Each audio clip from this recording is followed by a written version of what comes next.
Hi, everybody. It's Tim Hagan from Progress Coaching. And this live stream, which is actually pre-recorded, I'm going to do something that I've never really done before.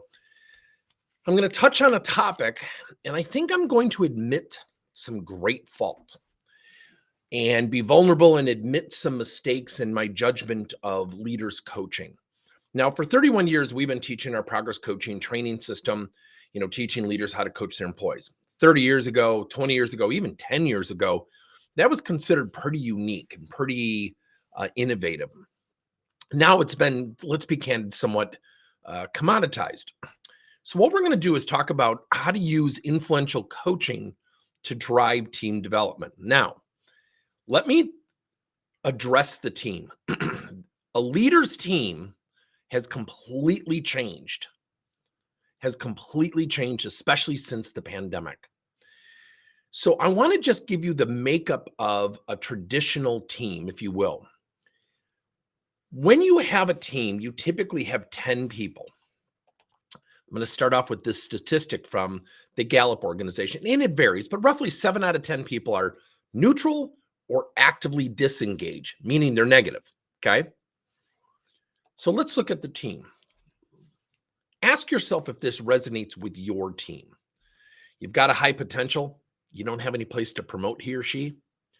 You've got someone who, they just seem to be lacking motivation. They seem lackluster, but you don't know why. Then you've got maybe 2 or 3 people who exhibit some tendencies to be disruptive or negative, and they've got an opinion on everything. And then you've got some people just go about their job. And then you got some people who joined the company 6 months ago and they want to be promoted by next Friday, among 1,000 other different scenarios. Now, let's talk about the team. A leader starts a typical workday, let's say 8 to 5. And after talking to many, many leaders, I'm going to give a rough estimate, if you will. But the fact of the matter is, during the day, a leader will be interrupted anywhere from 4 to 7 times with the classic phrase or question from an employee. You got a second? It's not a second. It's going to be about 19 to 22 minutes. And it's really important to that person. Okay. So what does a leader do? If a leader says, sorry, I don't have time, I'm going to a meeting, employees often will receive that emotionally. Now, the flip side is, well, as a leader, I say, well, sure, go ahead, John. And I start peeking at my phone because I'm really busy and I don't set expectations. Guess what happens? I've sent a message to John. And oh, by the way, John's going to talk to the other fellow employees. So the dynamic of a team is really cumbersome. Yet, facing every leader, especially new managers today, which is a huge increase in the leadership field, we have these dynamics, right? We have the 7 out of 10 people that are like, just want to do my job, or I don't really want to do this job. And that makes things really tough. Let me add one more. Now, we have our 71 to 29% from the Gallup, and one of my favorite authors, which is, and I'm going to look for her book to see if I have it here. And actually I don't, so I apologize. But one of the things is from Tasha Eurich in the book Insights. It's a New York Times bestseller. She has a PhD in industrial psychology, and she talks about this all the time. She talks about that when she did her survey, that 95% of the people said, yeah, I'm highly self-aware. Here's what faces our leaders. When she tested them, only 10% were highly self-aware. So now think about a team of 10 people. 8.5 aren't even looking in the mirror.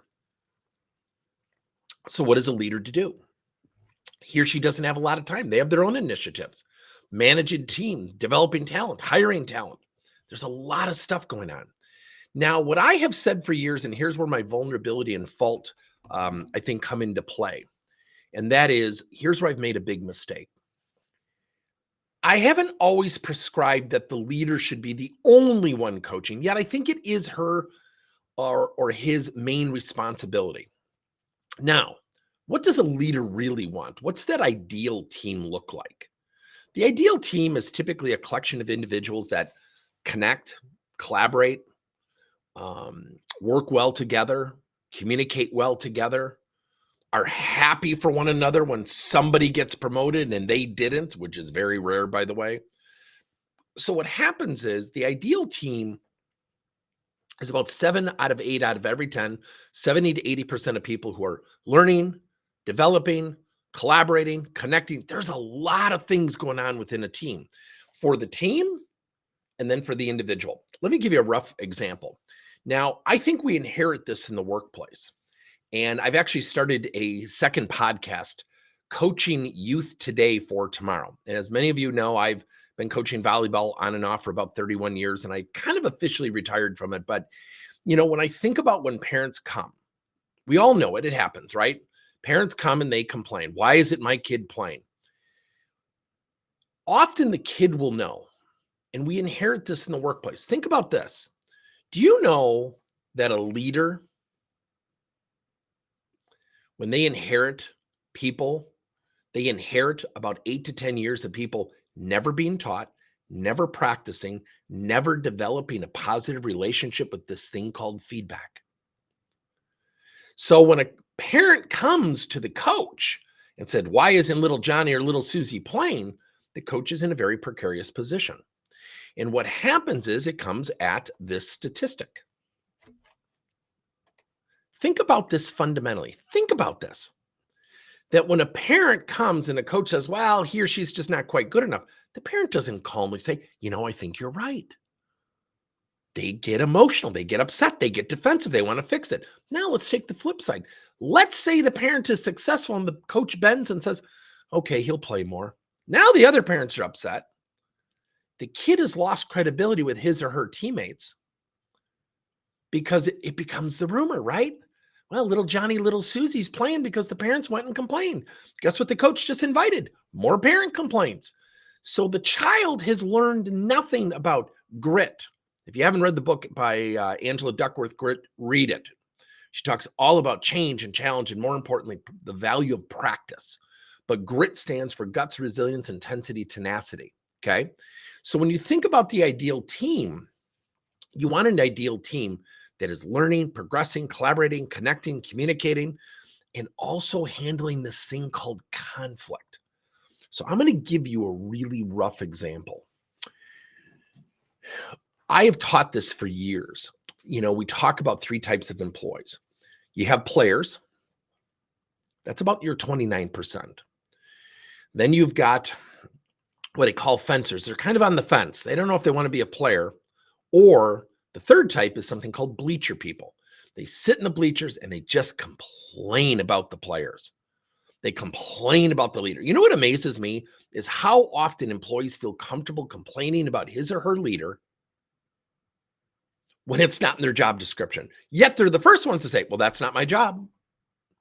So you have 3 types of players, teammates, players, fencers, and bleacher people. Now, here's something interesting about the bleacher people. They recruit. They're at the water cooler. They're seeking people to join them. So the fencer's looking over the shoulder saying, geez, the bleacher people don't even move. That looks kind of relaxing. I'm looking out on the field. The players have got their heads down. See, the players on the field don't recruit because they're too busy doing their job. They're too busy learning. They're too busy progressing. So they typically don't recruit. Therein lies the opportunity, everybody. Now, think about this for a second. Think about the dynamics of an organization, and let's pare that down to the dynamics of a team. So remember, 7 out of 10 people are neutral or actively disengaged. How do we change that? So I want you to think about the concept. Now, it's a little bit of a sales pitch here. Think about the concept of a team coach. So you've got your leader at the top, you've got your team coach, and what if each team had 1 or 2 coaching champions? Let me explain the difference. The team coach is somebody where he or she works closely with the leader, developing talent, challenging talent, maybe facilitating group coaching sessions, facilitating one-on-one coaching, maybe even doing some training and educating. It is phenomenal for succession planning. Number 2, a coaching champion is a subset right below that team coach. A coaching champion, and the way we teach our coaching champion certification, and we have a team coach certification, is the coaching champion, what he or she does is they are constantly from the foundational ground level recognizing positivity. I want to share with you a very quick story. I remember years ago, I was at a company and I had a bunch of people. We were working at this um, rubber molded company, and I'm still great friends with the CEO. This is over 20 years ago. I want you to really hear this. Everybody was coming to me, the receptionist is talking negatively about you, Tim. She doesn't like you. And I really let her have it. I'll never forget this. And I had a moment of reflection and I was defensive at first. And then I'm like, wait a minute. She has the right to dislike me. I can't get her in a headlock and say, you need to love me. And I'll never forget it. And I did this. And I want you to think about the power of this. One of the things that happened, which was really interesting to me, was in a staff meeting, I turned to her and I addressed her. She's still a friend of mine today. She was a receptionist, mind you. But one of her great qualities was she was so quick on her feet. And we were selling to manufacturers, and she would occasionally engage with them on the phone, and she could take their crap and throw it back. I mean, she was really witty. And I remember going to Ty, the CEO, and I said, I think she'd be a phenomenal salesperson. She's still in sales today. And I remember the defining moment as we get in a staff meeting. Now, remember, I'm an outsider, okay? And I looked at her and I said, Katie, I would love to give you some feedback. And she folds her arm, yeah. And she's ready to go to battle, because what she really knew deep down was she was blabbing her mouth. I want you to hear this from a coaching champion perspective, because I became her champion. I said, I really think you are so good on your feet. We've gotten so many positive sets of feedback from our customers on how quick you are. I'd like you to give some thought on sales, because I think you'd be phenomenal. And the jaw drops. She's ready for a battle. I neutralized her through positivity. That's what a coaching champion does. They do two fundamental things. And what we train your people to do is to go look for the good stuff and recognize it. Don't be appeasing or placating and do it without authenticity, but you want to recognize. A coaching champion in the middle of a staff meeting says, I want to recognize Susie. I want to recognize the two things she did really well to help the team out. See, what that does, everybody, is it gets the fencers thinking. It kind of pushes back on the bleacher people. The second thing that a coaching champion is taught how to do is something called framing. So when they walk by, I'm going to tell you it happens every single day. I'm going to tell you another story. Every single day. And don't think you don't have water coolers in the virtual world, because you do. Your people talk. People will go to that water cooler and they will complain. And what will happen is people will walk by. And what happens with negative people is there's a human reaction. If someone's really negative, do you walk towards them or do you walk away from them? You typically walk away from them, right? We don't think about challenging that, because that negative attitude is intimidating. It's something I don't want to deal with. It's not my job. That guy's got some issues. And what we do is we walk away or we walk by. A coaching champion will approach the water cooler and say, wow, you guys, ladies, you seem upset. What are you going to do to successfully overcome it? And if you need help, I'd love to help you. That question frames the water cooler people, the bleacher people, very differently. Very differently. It prompts them to think. It has that bleacher person kind of moving towards the playing field a little bit more. So again, when you think about the team, there's a lot going on. Leaders need help. 7 out of 10 people are neutral or actively disengaged. And developing talent is even worse, because 8.5 out of every 10 employees don't even own mirrors. They're not even self-aware, so they're not going to say, you know what, my attitude stinks. Thanks for bringing it up. I'm cured. Doesn't happen that way. So when you think about the ideal team is typically where 70 to 80%, 7 out of 8 out of every 10 people are collaborating, connecting, they're enthusiastic, they feel like they're moving in the right direction. And let me throw something out to you. Do you know we're working with a client right now where somebody said, my most positive person right now is the person who wants to leave the team. And I've shared this story before, and I've had people say, that makes no sense. I said, what we found out is the person did not enjoy the job. And so we ask these series of questions called love, like, and dislike. What do you love? What do you like? What do you dislike? And we train this particular coaching champion. The person goes, I kind of like my job. I certainly don't love it. I would actually rather do something differently. And the coaching champion said, what would you like to do? The person started to describe things. And we're actually helping that person move in that direction, because what we did is we got them to see one fundamental thing. How you act now becomes a part of your interview later.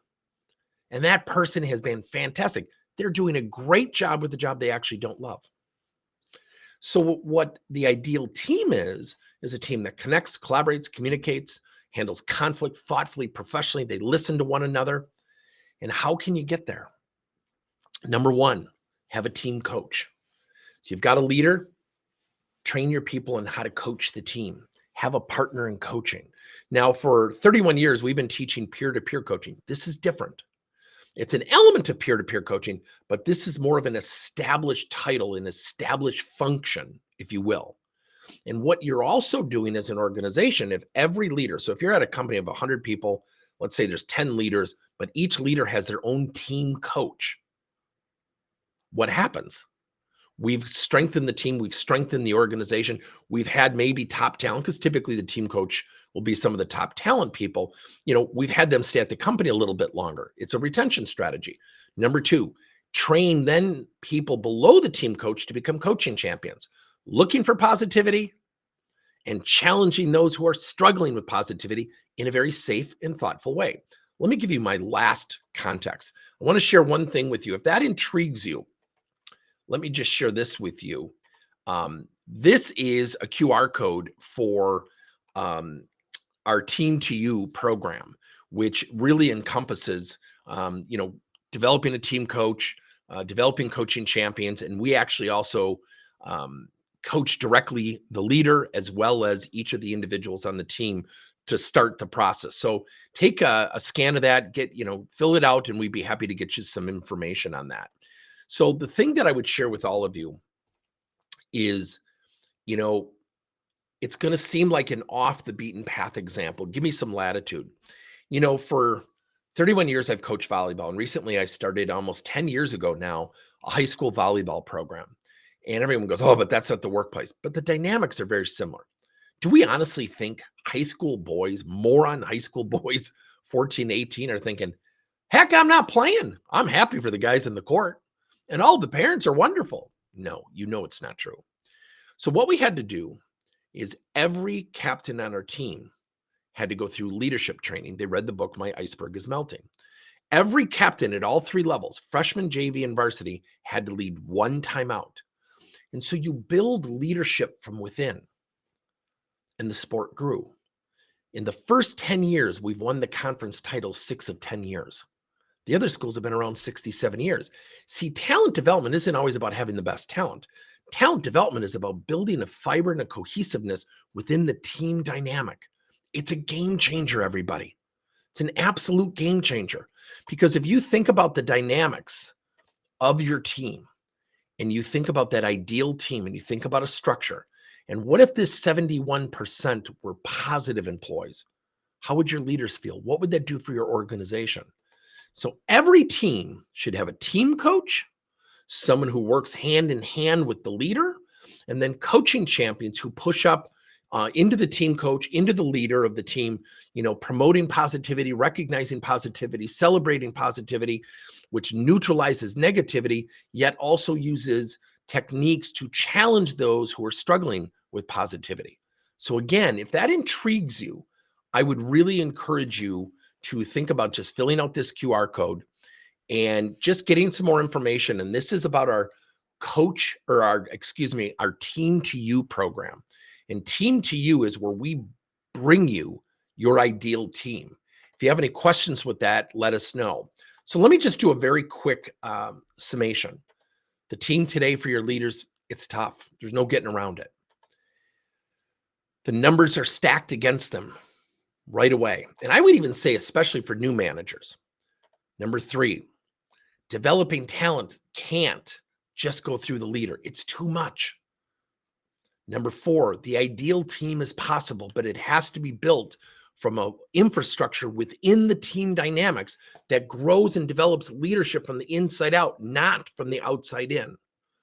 So I hope this has intrigued you. If this intrigues you, click on my name, send me a message or fill out the QR code saying, I'd like more information. But if every leader had their own team coach and a couple coaching champions to promote positivity, it's like a teeter-totter, right? If it's like this and it's negative and lacking motivation and people aren't engaged, they're not collaborating. There's so many dynamics with teams today.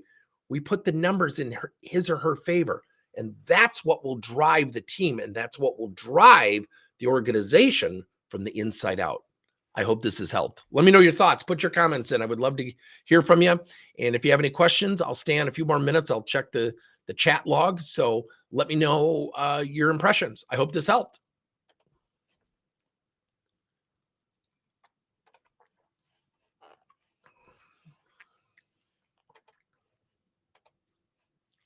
And there's that QR code again. Someone just put a message in, put it up again. So again, I don't like to sell during these things, but I want to give you some value in terms of what you can do next. Let me know your thoughts again, but hopefully this helped. But there's the QR code. Thanks, everybody.